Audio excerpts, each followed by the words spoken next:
Bulletin میں سب سے پہلے اپنے ناظرین کو بتائیں گے ایران کو بری طرح شکست دی، آبنائے ہرمز کو جلد امریکی علاقہ قرار دے دوں گا۔ امریکی صدر ڈونلڈ ٹرمپ کا کہنا ہے کہ آبنائے ہرمز کی مکمل ناکہ بندی کر رکھی ہے، ہماری اجازت کے بغیر وہاں سے کوئی جہاز نہیں گزر سکتا۔ امریکہ ایران کو اقتصادی طور پر سخت نقصان پہنچائے گا، مہنگا فیول برداشت کر لیں گے، لیکن ایران کو ایٹمی ہتھیار حاصل نہیں کرنے دیں گے۔ ٹرمپ نے بحری بیڑے ابراہم لنکن پر فوجی اہلکاروں کی ذہنی صحت سے متعلق رپورٹ کو مسترد کر دیا، کہا فوجی اہلکاروں کے اہل خانہ نے کوئی شکایت نہیں کی۔ ٹرمپ کا ایک بار پھر نیٹو ممالک سے بھی شکوہ، کہا ہمیں ضرورت پڑی تو نیٹو ہمارے کام نہیں آیا۔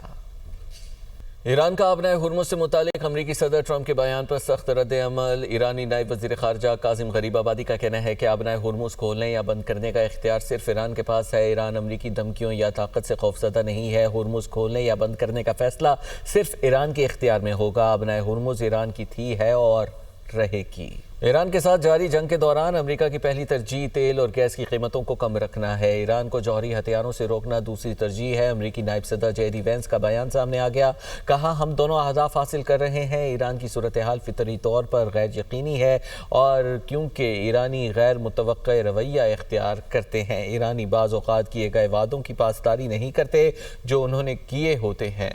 ایرانی وزیر خارجہ عباس عراقچی کا کہنا ہے کہ قطر اور پاکستان ایران سے پیغامات کا تبادلہ کر رہے ہیں، پیغامات کے تبادلے کا مطلب مذاکرات نہیں ہوتے۔ امریکہ سے مذاکرات دوبارہ شروع کرنے کا فیصلہ ابھی نہیں ہوا۔ ایران اور امریکہ کے درمیان مذاکرات کی بحالی فی الحال غیر یقینی ہے۔ قطر اور پاکستان کے ذریعے سفارتی رابطے جاری ہیں۔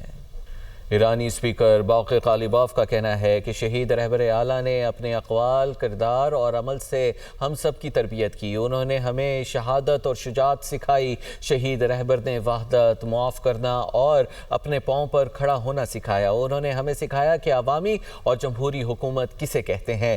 رہبر شہید نے ہمیں استعمار، مخالفت، مزاحمت اور معقولیت کے تصورات سے روشناس کرایا۔ ایران اور آسٹریا کے وزیر خارجہ کے درمیان ٹیلی فونک رابطہ ہوا ہے اور دونوں رہنماؤں میں علاقائی صورتحال پر تبادلہ خیال کیا ہے۔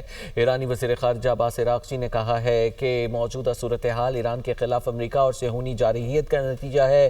ایران نے نیک نیتی کے ساتھ سفارتی عمل میں شمولیت اختیار کی۔ ایران نے 18 جون کو جنگ کے خاتمے کے لیے مفاہمتی یادداشت پر دستخط کیے تھے۔ حزب اللہ سربراہ نعیم قاسم کا لبنانی حکومت پر اسرائیلی دباؤ کا الزام، کہا حکومت لبنانی فوج کو اسرائیلی دباؤ میں لانے کی کوشش کر رہی ہے۔ اسرائیل اور امریکہ کے ساتھ نام نہاد فریم ورک معاہدہ اسرائیلی احکامات کا مجموعہ ہے۔ معاہدے کے تحت اسرائیل کو وہ سب کچھ دیا جا رہا ہے جو وہ چاہتا ہے۔ معاہدے میں لبنان اپنی خود مختاری سے دستبردار ہو رہا ہے۔ 7 ادوار پر مشتمل مذاکرات میں لبنان کو کچھ حاصل نہیں ہوا۔ لبنانی حکام مذاکراتی طریقہ کار پر نظر ثانی کریں۔ لبنانی فوج کو اسرائیلی حملوں اور دباؤ کا سامنا ہے جو قابل قبول نہیں۔ اسرائیل لبنانی فوج کی تعیناتی اور کارروائیوں کی نگرانی کے لیے تحقیقاتی کمیٹی مسلط کر رہا ہے۔ موجودہ طریقہ کار جاری رہا تو لبنان کی خود مختاری اور وقار مزید متاثر ہوگا۔ امریکہ کا U S S Abraham Lincoln کو واپس بلانے کا فیصلہ۔ امریکی طیارہ بردار بحری جہاز U S S George Washington مشرق وسطی کی جانب روانہ ہے، جہاں وہ U S S Abraham Lincoln کی جگہ لے گا۔ ابراہم لنکن پر تعینات ہزاروں امریکی بحری اہلکاروں کو طویل اور تقریباً 9 ماہ کی تعیناتی کے دوران خوراک کی قلت اور مشکل حالات کا سامنا کرنے کی اطلاعات سامنے آئی ہیں۔ بی بی سی کے تجزیے کے مطابق جارج واشنگٹن جمعرات کو ملیشیا کے قریب موجود تھا اور تقریباً 9 روز میں مشرق وسطی کے خطے میں پہنچ سکتا ہے۔ ابراہم لنکن پر موجود اہلکاروں کے اہل خانہ نے جہاز پر پیدا ہونے والے حالات کے باعث ان کی ذہنی صحت کے حوالے سے تشویش کا اظہار کیا ہے۔ امریکی بحریہ نے رسد اور سپلائی سے متعلق مشکلات کا اعتراف کیا ہے، تاہم اس نے ابراہم لنکن پر کسی ذہنی صحت کے بحران کی تردید کی ہے۔ اس طیارہ بردار بحری جہاز پر تقریباً 5000 افراد سوار ہیں۔ ایران ہمارا موقف جانتا ہے مگر وہ مسلسل شرائط تبدیل کرتا ہے۔